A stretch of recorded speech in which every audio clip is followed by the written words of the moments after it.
Good morning everyone.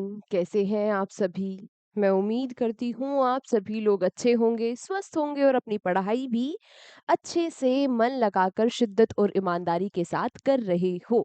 मैं निकिता चौधरी स्वागत करती हूँ आप सभी का हमारे एग्जाम जर्नी परिवार में। इस क्लास में हम लोग क्या कवर करते हैं? हम लोग रोज सुबह 7 बजे करंट अफेयर्स के 10 इंपॉर्टेंट क्वेश्चंस को मात्र 10 मिनट में कवर करते हैं। तो चलो शुरू करते हैं हम आज की अपनी क्लास को। आज का पहला क्वेश्चन आपसे क्या पूछ रहा है कि when is national nutrition week celebrated? हाल ही में जो राष्ट्रीय पोषण सप्ताह है, ये राष्ट्रीय पोषण सप्ताह कब मनाया जाता है? तो ये मनाया जाता है भाई 1 से 7 सितंबर तक। किस लिए मनाया जाता होगा? तो न्यूट्रिशन यानी पोषण के बारे में लोगों को अवेयर करने के लिए, लोगों को जागरूक करने के लिए कि जो बैलेंस डाइट है वो हमारी हेल्थी लाइफस्टाइल के लिए कितना जरूरी है। इस बात की महत्वता को बताने के लिए 1 से 7 सितंबर तक नेशनल न्यूट्रिशन वीक मनाया जाएगा। थीम क्या है इसकी? थीम इंपॉर्टेंट है, याद रखना। Eat right for a better life. Eat right for a better life इसकी थीम है।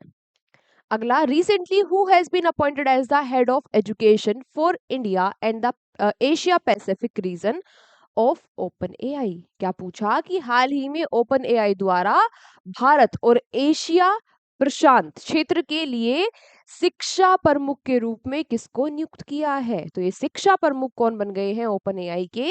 ये बन गए हैं कौन? राघव गुप्ता। राघव गुप्ता। फिर आपसे पूछा कि recently the CM of which state has launched you special buses for college students? हाल ही में किस राज्य के मुख्यमंत्री ने कॉलेज छात्रों के लिए यू स्पेशल बसेस शुरू की है?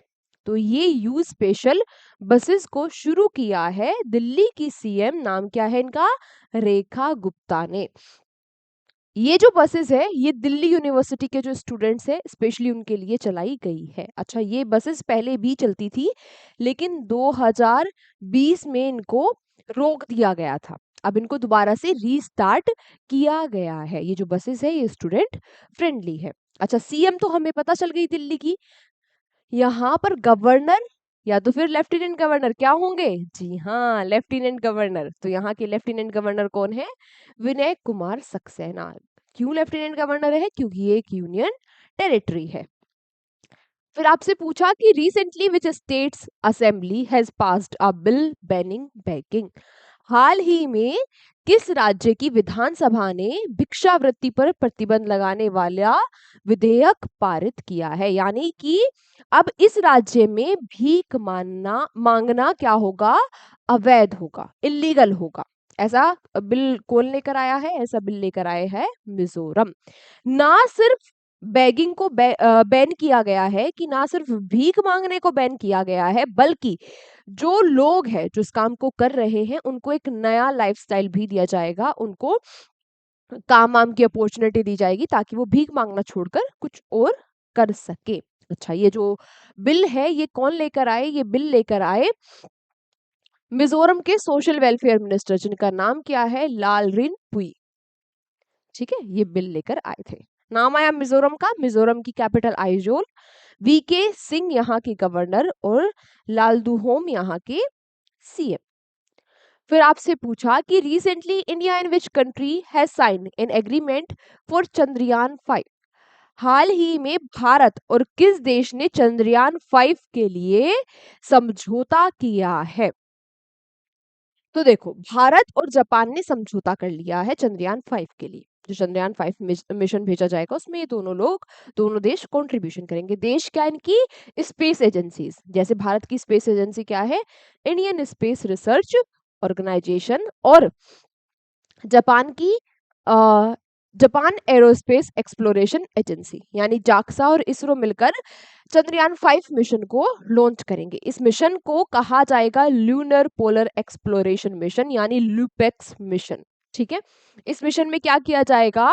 ये जो मिशन है इसको चांद के साउथ पोल पर भेजा जाएगा और वहां साउथ पोल पर पानी और इंपॉर्टेंट मटेरियल्स के बारे में यहाँ पर शोध किया जाएगा, स्टडी की जाएगी। ठीक है, नाम आया जापान का। जापान की कैपिटल टोक्यो है और शिंगेरू इशिबा यहाँ के क्या है, प्रधानमंत्री है।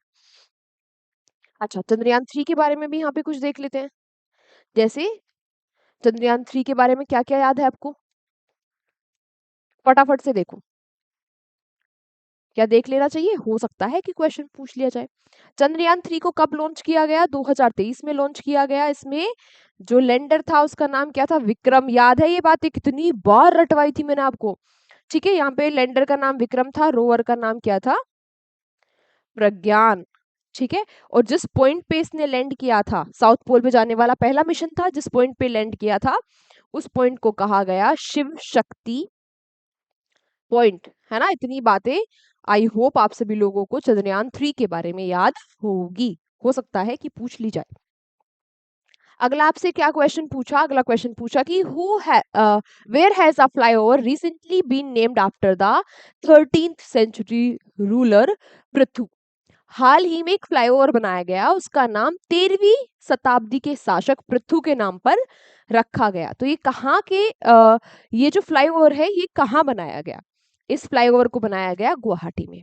अच्छा, आप सोचोगे कि पृथु का नाम तो हमने पहली बार सुना, तो जो पृथु थे इन्होंने राज किया कामरूप, कामरूप के ये शासक थे। ठीक है, अब जब ये कामरूप के शासक थे तो कामरूप पर जब अटैक किया तुर्क अफगान के जनरल बख्तियार खिलजी ने, तो इन्होंने इसको मात दे दी, है ना, इसको हरा दिया। ये बख्तियार खिलजी वही है जिसने नालंदा यूनिवर्सिटी पर भी अटैक किया था। ठीक है, लेकिन इसके बारे में ज्यादा टेक्स्ट नहीं है, ज्यादा कुछ इसके बारे में, इस लड़ाई के बारे में नहीं लिखा गया, इसलिए हम लोगों को पता भी नहीं। इसके बारे में सिर्फ एक ही टेक्स्ट अवेलेबल है जहां पर पृथु ने हराया था बख्तियार खिलजी को। वो किसमें लिखा है, तबख्त ए नसीरी में, है ना। ये बुक याद रखना, तबख्त ए नसीरी, ये एक फारसी किताब है, पर्शियन इंस्क्रिप्शन है, शिलालेख है पर्शियन। ठीक है, यहाँ पर नाम गुवाहाटी का आया था। गुवाहाटी कहाँ है, असम में। तो गुवाहाटी असम में है। असम की अगर बात की जाए तो असम की कैपिटल दिसपुर है, यहाँ के सीएम हेमंत बिश्व शर्मा है और गवर्नर है यहाँ के लक्ष्मण आचार्य। ये सारे पृथु कौन है ना, बख्तियार खिलजी को कब हराया, कब हराया, 1206 में। कब हराया ये भी बात याद रखना, 1206 में ये लड़ाई हुई थी जब पृथु ने बख्तियार खिलजी को हराया था। अगला,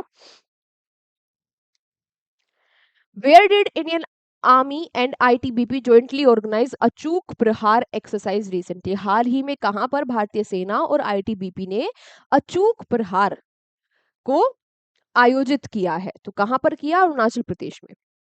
अच्छा, ये जो एक्सरसाइज की जाती है ना, ये डोमेस्टिक एक्सरसाइज हो या फिर किसी और कंट्रीज के साथ हो, तो ये किस लिए की जाती है, अपनी रेडीनेस दिखाने के लिए कि कभी भी कोई बैटल जैसी, कोई युद्ध जैसी अगर स्थिति आ गई तो हम प्रिपेयर है या नहीं है, हम क्या क्या गलतियां करेंगे वो हम एक्सरसाइज करके ही सीख लेंगे कि किस तरीके से टैकल करना है चीजों को। तो ये कहां पर की गई, अरुणाचल प्रदेश में। अच्छा, यहाँ पर नाम आया आईटीबीपी का।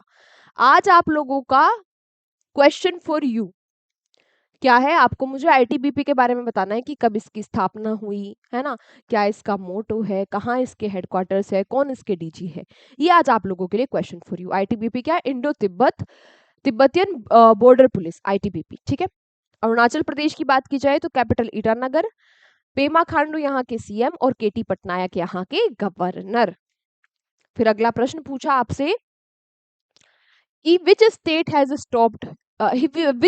Stopped in factory and manufacturing employment recently. हाल ही में कौन सा राज्य कारखानों और विनिर्माण रोजगार में शीर्ष पर रहा, है ना।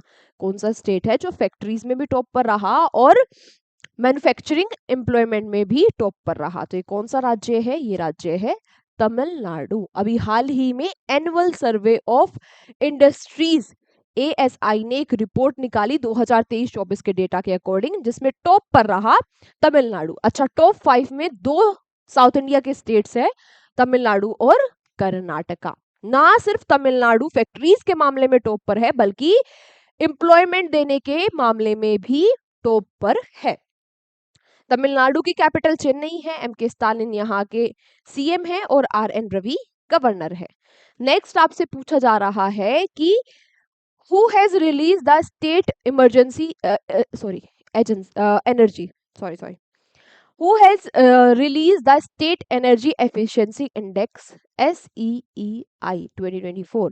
हाल ही में राज्य ऊर्जा दक्षता सूचकांक SEEI जो ये इंडेक्स है ये किसने जारी किया? अच्छा, इंडेक्स क्या है, किसने जारी किया, किसने टॉप किया, सब पढ़ेंगे। पहले देख लेते हैं जारी किसने किया।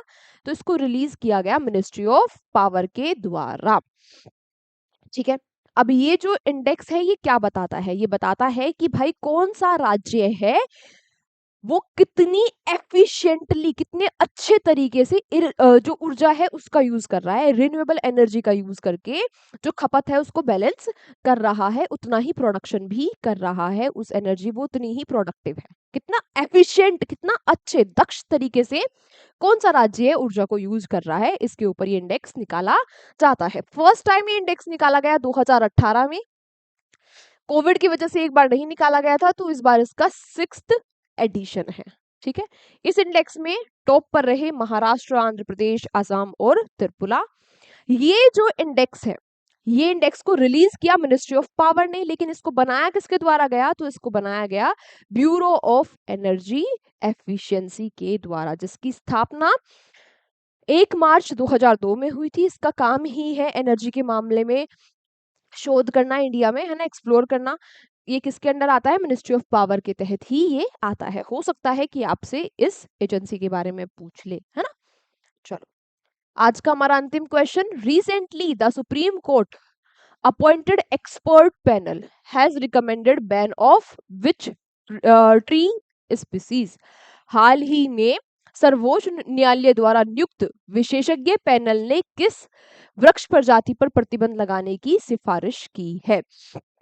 तो सुप्रीम कोर्ट ने एक एक्सपर्ट का अलग से पैनल बनाया और उस पैनल ने बताया कि भाई ये जो पेड़ है ये नहीं होना चाहिए, है ना, इस पे प्रतिबंध लगाओ। तो वो कौन सा पेड़ है? वो है कोनोकार्पस ट्री स्पीसीज। ये जो स्पीसीज है ये हमारे एनवायरनमेंट के लिए बहुत ज्यादा नेगेटिव है, बहुत ज्यादा हार्मफुल है ना। ये नेगेटिव इम्पैक्ट करती है हमारी जैव विविधता, बायोडाइवर्सिटी पर, ग्राउंड वाटर पर, इंफ्रास्ट्रक्चर पर, पब्लिक हेल्थ, लोगों के स्वास्थ्य पर भी ये गलत प्रभाव डालती है। जैसे इसकी वजह से रेस्पिरेटरी में दिक्कत होती है, यानी श्वसन जो क्रिया है उसमें दिक्कत कर देती है। ठीक है, तो सुप्रीम कोर्ट ने कहा कि भाई सुप्रीम कोर्ट के इस पैनल ने कहा कि भाई इस ट्री की स्पीसीज पर प्रतिबंध लगना चाहिए।